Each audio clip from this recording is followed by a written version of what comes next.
Shalom, this is Daniel Stern coming at you live from Jerusalem, from the Netivyah Bible Instruction Ministry building here in Narki Street in Ushiskin. If you're ever in the area, feel free to stop by.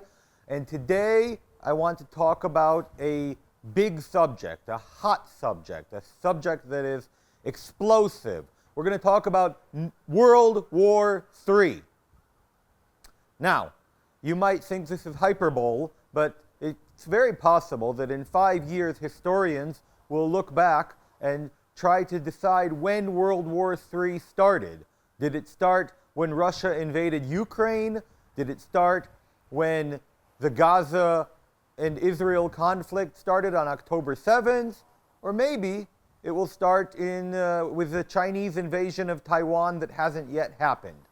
Obviously, this is all somewhat prophetic, but when looking at the situation, it's hard to not look in such a wide aspect as World War III, because the situation is clearly moving in that direction. Now, maybe it won't reach it, and then I can say I wasn't a false prophet, but overall, it's very possible that that is where we're going. And why would I say that?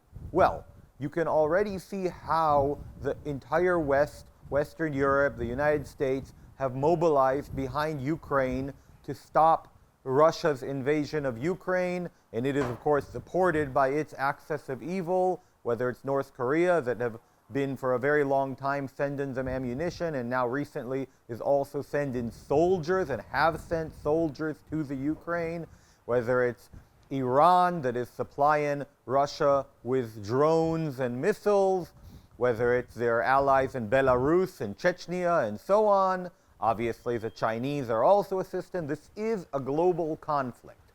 Or whether it's the conflict here in Israel. Israel is facing 7 fronts of enemies, one of which I'd like to focus on is the Houthis in Yemen.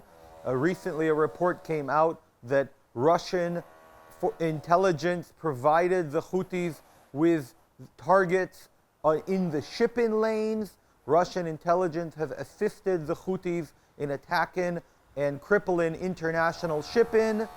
This, of course, is once again an indication of the global aspect of this conflict.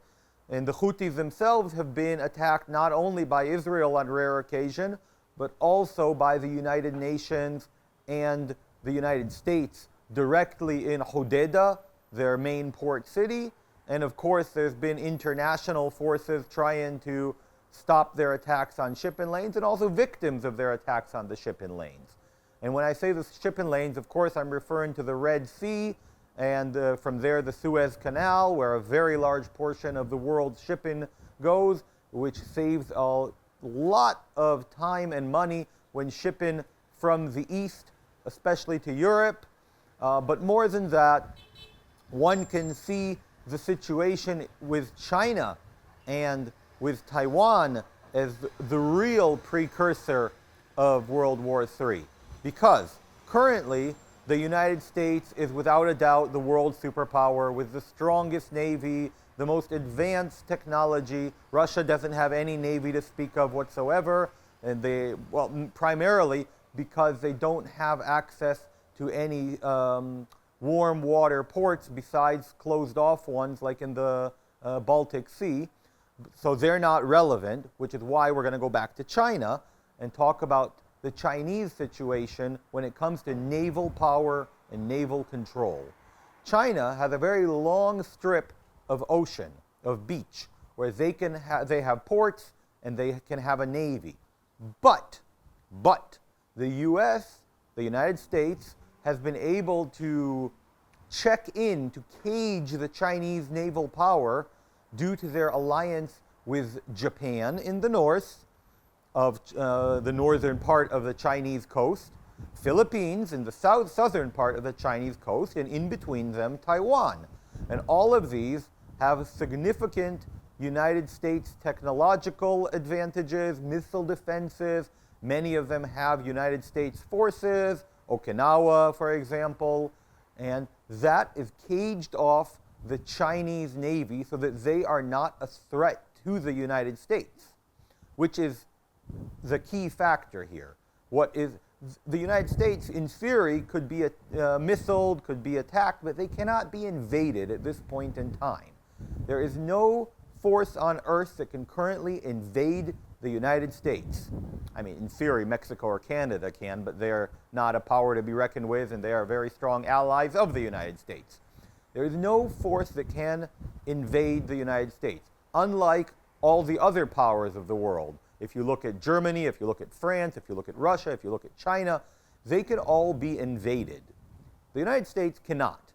But, and here's the key, if the Chinese invade Taiwan and take over Taiwan, then they will have a safe harbor outside of the cage that the United States have placed them in, a safe passageway and harbor for their ships.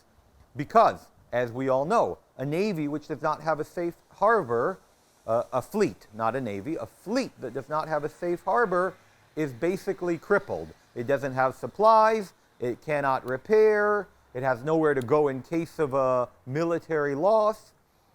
And this is why Taiwan is so important to China. This gives them a safe harbor and a resupply route for their navies to enter the Pacific, to threaten the United States, something that has not happened for a very long time. And this is why these conflicts, be it Ukraine, be it Israel, the Middle East, and be it Taiwan, the Taiwanese Straits, are so critical to world peace and are such cataclysmic events that could cause World War III. Now, I'm not even talking about the economic issues. I didn't even go in there. Obviously, the Middle East, a stable Middle East, can allow for Europe and the United States to receive and export oil from Saudi Arabia, from the Gulf states to Europe, through Israel, through the planned pipeline, the trans-Israel-Jordan-Saudi pipelines to Europe, that will certainly change the dynamics and the power for the forces with regarding the oil and energy that is received from Russia. But that is, and of course, the Taiwanese Strait is where a huge amount of the world shipping goes. And I didn't even talk about the fact that Taiwan is the premier place where chips are produced. Electronic chips for computers, for powering computers and making them all powerful masters of our lives, are produced in Taiwan. And he who controls that controls the world, to paraphrase Frank Herbert's book Dune. But anyways, there are so many issues involved in these strategic locations. Ukraine a little bit less, I'll admit, but the Middle East and Taiwan, crazy. So the question is, what is going to happen between China and Taiwan? What is going to happen here in the Middle East? Will Israel be able to vanquish its foes in a way that provides stability so that the Middle East can become a connection ground instead of a shattered ground of endless combat, or not? Will the situation in Ukraine deteriorate, and will Russia try to invade more countries? Obviously, Poland is a bit on edge in the situation, as are the smaller countries, Litva, Latvia, Estonia, and Moldova. They're all worried with good reason. The Russian bear has attacked quite a bit and taken over little chunks of land in the recent decade, whether it's in Ossetia in Georgia, or whether it's the Krim Islands, more and more, and hopefully things will settle down. But that's not likely. What's likely, how it will look and how it will play out will be different. World War II was different from World War I, and World War III will be different from World War II. And I didn't even go into nuclear threats. North Korea has nuclear abilities.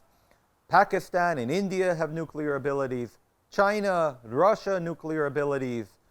France, Germany, England, nuclear abilities. Also, there are countries that have nuclear capabilities but have not taken it in the direction of military use. For example, Japan has many, many nuclear power stations, but currently does not have any nuclear weapons. Obviously, the United States has nukes, and we all can deny as much as we want, but many believe, and maybe rightly so, that Israel has nuclear weapons, despite Israel's denials, and so on and so forth. So World War III might look very different from any other world war because of the threat of nuclear apocalypse.